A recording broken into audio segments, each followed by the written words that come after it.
Okay, so I actually never planned to cover Coppa at all. I honestly believed for quite a while that it just wouldn't affect me. And I also didn't really see a way to connect it back to gaming. So my impression was here's a new rule change on YouTube. It probably won't affect that many people, certainly not me. So I'll just stick to my current list of topics. Well, I was wrong, completely wrong, and a very particular set of events took place that forced me to realize the ramifications of Coppa will be widespread, they will definitely affect me, they already have for that matter, and it's worth discussing because the sad reality is that YouTube is about to try and fix a very delicate problem with a hammer. There's an abundance of videos on the topic already. It's definitely not breaking news by any stretch. In fact, weeks ago, when the first signs were becoming public, I did some research about what was coming and consciously remember thinking, wow, that's going to be really bad for a few channels, but not for most. Effectively, what COPPA is the Children's Online Privacy Protection Act. It's an FTC regulation which prohibits gathering data for children under 13. This is a somewhat complicated thing. Gathering data refers to a great many unique methods, but brushing past the details of how and why that data is gathered, the end result is that YouTube harvests user data to disperse targeted ads, which is the primary source of revenue for both YouTube as a platform and its individual creators, as well as to supply various analytics and channel growth programs to YouTubers themselves. COPPA as a piece of regulation has actually existed for over 20 years. The thing is, YouTube didn't care. YouTube as a company is absolutely, abysmally, and pathetically incompetent.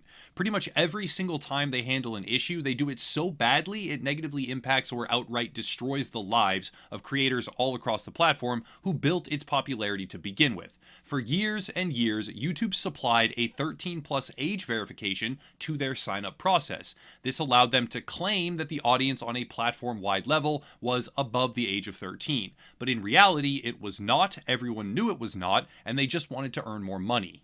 In 2018, this all imploded. Child protection advocacy groups filed with the FTC, and it became clear that a massive chunk of YouTube's audience were in fact children under the age of 13, while YouTube was collecting all the same data from them as regular adults and using it for targeted ads. They were eventually fined over $100 million by the FTC and are now being forced to implement site-wide clarity on what is and is not children's content, while the FTC as an organization pursues legal action against both YouTube and individual creators on a per video basis starting January 2020 for each upload that qualifies as aimed at children while being incorrectly marked as not aimed at children. That's basically the situation we're in. YouTube has begun the process of clarifying all current and future content by implementing a creator selection tool so we can mark either at a channel level or per video level what is or is not aimed at kids. And as a side note, they literally just have aimed at kids and not aimed at kids instead of having the brutally obvious third option of acceptable for kids. Children may watch this, but it is not aimed at them directly, but more on that later on. Right about now, I have to insert a pretty intense disclaimer. If you are below the age of 13, this video is not for you. I face the choice of getting demonetized for saying curse words to prove that this isn't for you, or getting effectively demonetized by not saying curse words and letting some goddamn monkey at YouTube manually override my not for kids selection and put this in the kids category regardless, so no matter what I do, it probably doesn't matter. But I'll say it again just in case. This is not for kids, and to whatever brain-dead drone at YouTube comes in to manually check this, don't fucking put it in the kids category like the last person who reviewed my stuff. Do your job right. Okay, now that's out of the way. I firmly believed Coppa would not affect me. I exclusively played games that are rated T and M, a designation from the ESRB which technically, legally, excludes children under 13 from even buying and playing these games without parental permission. But it turns out that doesn't even matter. To go further, I believe that a well-constructed argument could be made that even toy review channels are not aimed at children, because the age demographic for those toys are often not fiscally independent, and thus the review of a toy for a 5 or 6-year-old could be reasonably defended as aimed at the parents for birthday or holiday gifts or whatever else. None of this matters. Here's an example of what happened to me and what could and will happen to others in the future. Yesterday I uploaded a video about Google Stadia. It was basically a rant about how bad Stadia is, and the background footage was Jedi Fallen Order, just like it is right now. That video was uploaded normally, everything seemed typical, and then by pure coincidence, as I was sitting directly at my computer and refreshed the page where my videos are displayed in order to catch it, again by coincidence, I saw an update that showed the video's upload settings, most prominently its monetization selections, had been manually confirmed. This is where a YouTube employee goes in and checks what I do, because I'm allowed to upload and say for myself what my video contains and whether or not it is appropriate for advertisers or for kids.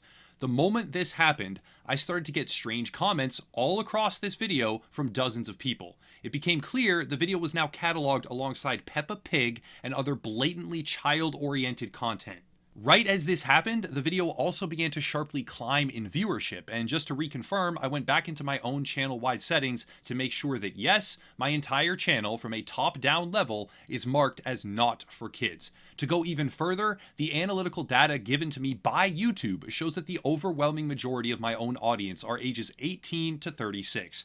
A tiny percentage are even 13 to 17, and following the logical progression of demographic age from there, it means that an infinitesimally small group are actually children. And yet, my content had been forcefully, manually overridden, marked as for kids, displayed next to children's content, and if this were to be occurring in January, it might have opened me up to a possible FTC lawsuit for wrongly categorized content. The reason I say this is because of a very pointed statement by an FTC official. Analogy that I think of is the expression about shooting fish in a barrel. YouTube is the barrel and the content creators are the fish. There will be consequences for content creators. We have a variety of tools at our disposal to cull through those 23 million channels and in an expeditious way. So when we talk about aggressiveness, we are typically talking about civil penalties. Not only can we sue Google and YouTube for compliance with Coppa, but also individual channel owners and content creators. The words shooting fish in a barrel and the content creators are the fish, those are very troubling to me, because that's not entirely accurate. A more accurate analogy is shooting fish in one barrel while a few other barrels are scattered around that have fish in them as well. And as the shotgun is firing away, killing the fish, YouTube just grabs you, a fish, from a safe barrel and hucks you into the barrel where everything is getting shot, because LOL, why not?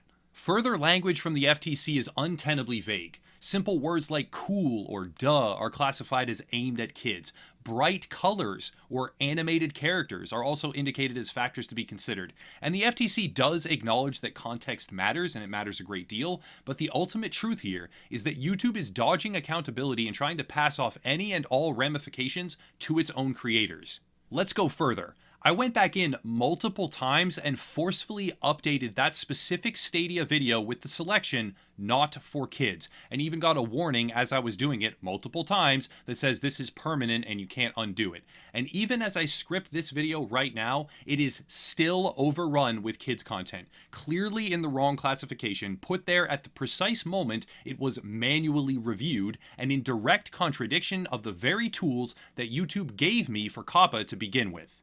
No matter how I examine the circumstances, most creators are not at fault. Not just for this one particular instance, lucky for me it's right now and not post-January 2020, but for the entire Coppa situation as a whole. YouTube knew about Coppa since, I believe, 1998, over 20 years ago. They had an age verification in the sign-up process, so if children lied in the terms and conditions agreement, that's the kid's fault, not mine. YouTube knew that children were still on their platform and didn't do anything to fix it because of the juicy ad revenue. That's YouTube's fault, not mine. And to go even further, the data that they make publicly available clearly shows that my demographics are primarily 18 and over. So if it's the kids lying or the platform's own improper categorization of viewer details, it's the kids' fault or YouTube's fault, not mine. Lastly, when given the tools to tell YouTube with absolute clarity that my channel is not for kids, they ignored it. A manual review by some brain-dead worker reclassifies my content into a feed of all children's material, which means that they do not even pay attention to or care about the tools that they gave us for Coppa to begin with, and that is the fault of YouTube, not me. I've used myself as the example here, but this scenario is without any doubt whatsoever going to become more frequent and affect a large number of channels. This is where I get a bit more conspiratorial. Wrongly categorizing videos as for children has far-reaching ramifications. Number one, it cuts ad revenue by 60 to 90% right off the bat. So that video I made and spent hours upon hours editing will not earn me hardly anything. But worse than that, in my eyes, is the effect it has on channel growth. When a channel is officially flagged as for kids, it will result in a lockdown of comment sections, no more end cards, restricted parameters on suggestions, and much more.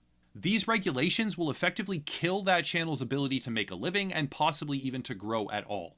In the past, when a video was demonetized without warning, creators were forced to adapt and make their content more family friendly. Cursing? Nope, you get nuked. Sensitive topics? Edgy humor? Nuked. But now, since so many creators have had to water down their process, they are in danger of getting nuked by the aimed at children category because of what YouTube forced them to become.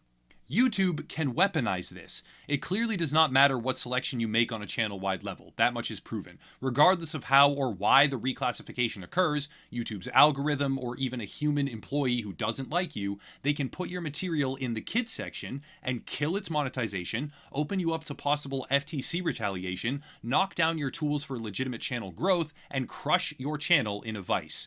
There are actual creators and channels that Coppa somewhat applies to. An example would be Jake Paul. His brand is heavily constructed around merchandise, and his audience by self-proclamation are ages 8 to, I believe he said 14 or 16.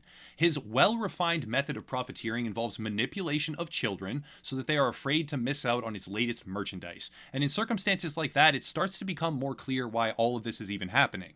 However, Jake Paul is one of YouTube's biggest stars, a creator protected at every level, prioritized and shielded from harm. So when considering the likelihood of platform interference in his activities, which earn YouTube and Google millions of dollars, it is hard to picture anything other than selective manual review so that his operation is allowed to continue.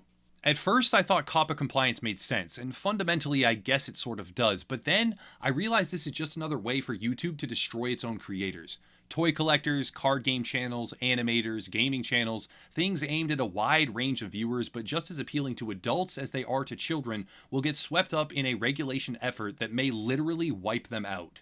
Instead of blocking data collection on a user level, YouTube is dodging that responsibility. They want to keep collecting data from children and pass all of the complexity of trying to conform to Coppa down to the individual creators. They are attempting to continue existing operations, using the actual content creators as a meat shield to be gunned down by the FTC rather than actually making a change. Furthermore, content creators, for the most part, do not even have the ability to collect data. Coppa refers to children's online privacy. YouTube does not even tell me when a child views my material. It just, I guess, pretends they are over 13. At no point are the vast majority of YouTubers collecting data from children in any capacity whatsoever. That activity is solely the responsibility of YouTube. And yet, the FTC is going to shoot fish in a barrel where the creators are the fish. YouTube is not collecting data on my behalf. I am not collecting data at all. I am merely allowed to see a little bit of the data that YouTube is collecting and will continue to collect regardless. The same is true of almost all independent creators, and yet somehow we find ourselves in this ludicrous situation. As a platform, YouTube already has the Kids app, which is the logical target for Coppa regulation to begin with, but on a broader level, YouTube has been illegally collecting data, they were fined over $100 million for it, are changing nothing, merely forcing creators to self-categorize their content, still collecting all the same data, and switching those categorizations whenever they want, regardless of what the creator says, then telling the FTC to just go shoot their creators like fish in a barrel. Fish in a barrel who, for the most part, literally cannot have done anything wrong because they aren't even given the tools or access to perpetrate the crime. It's like robbing a bank or getting money illegally and then using that money to pay your workers who do various chores around the house. They don't even know where the money came from. They don't even see the plans or the operation to rob it or the process. They just get paid, and then the government comes and fines them thousands of dollars for getting paid with ill-gotten gains they had no part in stealing. The world doesn't work that way. YouTube demonstrably has the tools to comply with Coppa. Individual creators don't. We can either nuke our own channel or continue as normal. All they did was give us a little box to check that says our content is not for kids, and they ignore us when we use that option anyways. It's a new level of idiocy and incompetence. I should stop there because I'll honestly just keep getting worked up. I've already taken and put aside as much money as I have for a lawyer. I'm obviously insignificant when compared to a giant corporate empire like Google and the massive platform of YouTube or the FTC, but I'm not losing money over this. I'm not paying fines because YouTube did something wrong and then just passed the blame to me while spitting in my face and reclassifying the content I made as for kids for no good reason. And whoever manually reviews this video, because I know for a fact someone does that, put it in the right category. It's not for kids and you damn well know it. If you want to support, there are links down below, merch, Patreon, social media, but I'm done for today.